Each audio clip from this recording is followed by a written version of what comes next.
अस्सलाम वालेकुम। कैसे हैं मेरे सब दोस्त? खैरियत से हैं? ठीक हैं?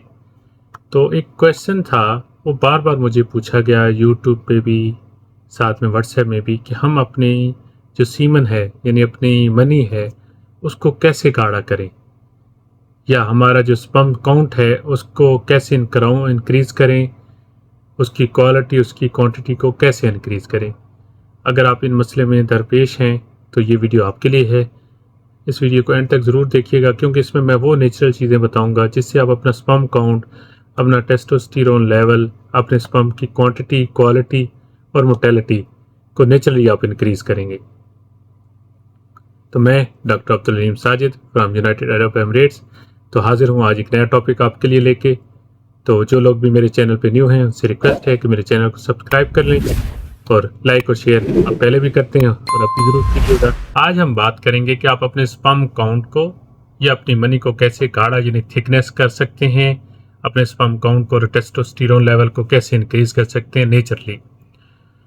एक स्टडीज़ कह लें या एक एक्सपर्ट रिव्यू कह लें कि है कि अगर इंसान की मनी यानी सीमन बहुत ज़्यादा गाढ़ी है, उसका टेस्टोस्टेरोन लेवल बूस्ट है यानी उसका ज़्यादा एनर्जी लेवल ज़्यादा है, सिर्फ उसको सेक्स में या मर्दाना ताकत में नहीं फ़ायदा मिलता, उसको दिमागी फ़ायदा भी है, उसकी जनरल हेल्थ भी बहुत अच्छी होती है साथ साथ। यानी एक फ़ायदे के साथ दो तीन फ़ायदे इकट्ठे आपको मिल जाते हैं। कि साइंटिफिक रीज़न क्या है कि आपका जो टेस्टोस्टेरोन लेवल है वो ज़्यादा होना चाहिए, यानी स्पर्म काउंट या जो आपकी सीमन है वो थिकनेस होनी चाहिए, गाढ़ी होनी चाहिए।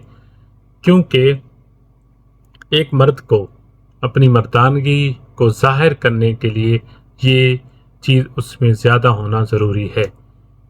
सीधी सी बात ये कह लें, मर्दानगी को या बच्चा पैदा करने की एक ताकत को जाहिर करने के लिए ये चीज़ उसमें ज़्यादा होना ज़रूरी है, वरना वही सेम इनफर्टिलिटी, एजोस्पर्मिया या डिफरेंट केस के मरीज़ बन जाते हैं आप लोग। ठीक है, अगर आप में टेस्टोस्टेरोन लेवल, आपकी मनी सीमन थिक है, गाढ़ी है, quality quantity material mortality count अगर आपका ज़्यादा है, तो आप मर्दाना ताकत में भरपूर सलाहियत रखते हैं। आप इसको नेचुरली कैसे इंक्रीज़ करते हैं चलें बात करते हैं। और वीडियो में इंशाल्लाह फुल इंफॉर्मेटिव होगी, इसको एंड तक ज़रूर देखिएगा, लेकिन कोशिश करूंगा इसको शॉर्ट करके बनाऊं। जैसा कि मार्केट में बहुत ही कॉमन चीज़ें मिलती हैं जिनको अगर आप डेली रूटीन में यूज़ करें तो आप अपना टेस्टोस्टेरोन लेवल, अपनी मनी को गाढ़ा कर सकते हैं ईजिली। लेकिन उसके साथ साथ मेरी स्पेशल इंस्ट्रक्शंस भी होंगी और कुछ टिप्स भी होंगे, उनको आप स्ट्रिक्टली फॉलो करें तो आपका ये मसला नेचुरली और बहुत ही इकोनॉमिकल सॉल्व आउट हो जाएगा। ये उस तबके के लिए मैं वीडियो बना रहा हूँ जो हाई फाई सप्लीमेंट नहीं ले सकते। ये वीडियो स्पेसिफिक उन कैटेगरीज के लिए है। बुरा ना मानिएगा, मैं भी कोई बड़े घर से नहीं हूँ। आप मेरी इंस्ट्रक्शन या मेरी टिप्स को स्ट्रिक्टली फॉलो करेंगे तो आप अपने स्पर्म काउंट को इंक्रीज़ कर पाएंगे, अपने स्पर्म की मोटेलिटी को इंक्रीज़ कर पाएंगे, टेस्टोस्टेरोन लेवल को बूस्ट कर पाएंगे।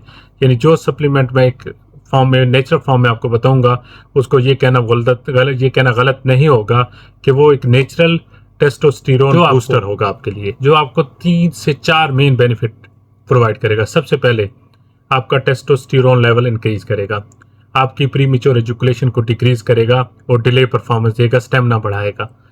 लास्ट में या थर्ड में बात कर लें, आपके इरेक्टाइल डिसफंक्शनिंग को ख़त्म करेगा और आपको एज एनर्जी बूस्टर या स्टेमिना प्रोवाइड करेगा। सबसे पहले बात करते हैं अमाइनो एसिड की। अमाइनो एसिड क्या होता है? ये हेल्प करता है इंसान के अंदर उसके स्पर्म्स को बनने की। ठीक है, अमाइनो एसिड जितने किस्म के भी अमाइनो एसिड अवेलेबल हैं, इसमें स्पेसिफिक जो है वो DAA है, होता है डी एस्पार्टिक एसिड, और इसमें एक एल एस्पार्टिक एसिड भी होता है। दोनों का फंक्शन डिफरेंट है, लेकिन आज हम बात करेंगे डी एस्पार्टिक एसिड पे। ठीक, D aspartic acid basically use किया जाता है to increase the sperm count, यानी increase the testosterone level body. Okay, यानी वो आपके जिस्म के अंदर जो स्पर्म्स है उनको पैदा करता है, उसको बढ़ाता है, उसको ताकत देता है। ठीक है, और साथ साथ में मैं अगर एडिशन कर दूं विटामिन सी की, विटामिन ई की, विटामिन डी और जिंक, ये चारों मॉलिक्यूल भी आपके जिंक की यानी आपके स्पर्म्स की प्रोडक्शन को बढ़ाने में बहुत अहम किरदार अदा रखते हैं। और इन सब आइटम्स के मतलब एक सप्लीमेंट भी मिलते हैं और नेचुरली आप अपनी डाइट से भी ले सकते हैं। साथ में मैं अगर आपसे ये कहूँ कि अगर आंवला इस्तेमाल डेली लाइफ में करें उसका मुरब्बे की शक्ल में या कैसे, तो वो आपके विटामिन सी और बहुत सारी ज़रूरियात को पूरा कर देता है।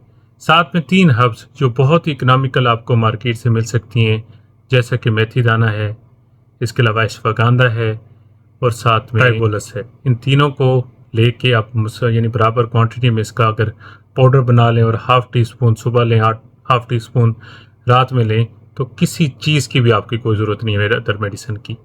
ये आपकी मर्दानगी को इतना पावरफुल कर देगा कि आप सोच भी नहीं सकते। कोई मेडिसिन की ज़रूरत नहीं अगर आप 3 चीज़ें ये आप अपनी लाइफ में ऐड कर लें तो। ये मर्दाना ताकत को इतना पावरफुल कर देता है, इतना पावरफुल कि कोई ज़रूरत ही नहीं पड़ेगी आपको इंशाल्लाह। कभी भी आपकी इरेक्टाइल डिसफंक्शन ही नहीं होगी, कभी आपका स्टेमिना कम नहीं होगा, कुछ भी प्रॉब्लम नहीं होगी, लेकिन रेगुलर यूज़ करेंगे आपको। और साथ में 3 चीज़ें मैं आपको बताना पसंद करूँगा कि वो अपनी ज़िंदगी में ऐड कर लें। एक, आप अपने हेल्थी डाइट रखनी है। सेकंड, आपने थोड़ी बहुत एक्सरसाइज करनी है, कम से कम आधा घंटा। और स्ट्रेस को मैनेज करना सीखें। अपनी ज़िंदगी में स्ट्रेस को, एंजाइटी को मैनेज करना सीखें और अपनी स्लीप पैटर्न को, अपने स्लीप का सोने का तरीका जो है वो 7 घंटे ज़रूर रखें। 7 घंटे लाजमी रखें। कभी भी आपको किसी किस्म की भी इरेक्टाइल डिसफंक्शनिंग हो, आपका टेस्टोस्टेरोन लेवल हो, आपके स्पर्म की क्वांटिटी हो, कभी भी कोई मसला नहीं आ सकता, बशर्ते कि अगर आप आपको यानी क्रोनिक डिजीज़ ना हो। मिसाल के तौर पे आपको कोई लिवर का मुश्किल है, डायबिटिक है, आप वो सीवियर किस्म के, या कोई हार्ट का पेशेंट है, या कोई प्रोस्टेट कैंसर है, या इस तरह की कोई डिजीज़ नहीं है। अगर आप ये कर लें तो आपको किसी चीज़ की भी कोई ज़रूरत नहीं है। तो ये टोटल आज का लेक्चर था। नेचुरली आप अपने टेस्टोस्टेरोन लेवल को कैसे इंक्रीज़ करेंगे। तो उम्मीद है कि जो लोग भी मेरे चैनल पे न्यू हैं वो मेरे सब्सक्राइब भी करेंगे, लाइक और शेयर भी ज़रूर करें। कोई भी क्यूरी हो आप बिला खौफ, बिला झिझक आप मुझे व्हाट्सएप भी कर सकते हैं। और प्लीज़ काइंडली कोई भी क्यूरी हो मुझसे आप ज़रूर शेयर किया करें। और ख़ासकर कोई भी दवाई जो भी मैं रिव्यू करता हूँ, किसी भी मेडिसिन का, वो यूज़ करना ना लग जाया करें, मुझसे डिस्कस कर लिया करें, फिर यूज़ किया करें प्लीज़। तो बहुत जल्द मिलते हैं एक नई वीडियो के साथ। अल्लाह हाफिज़।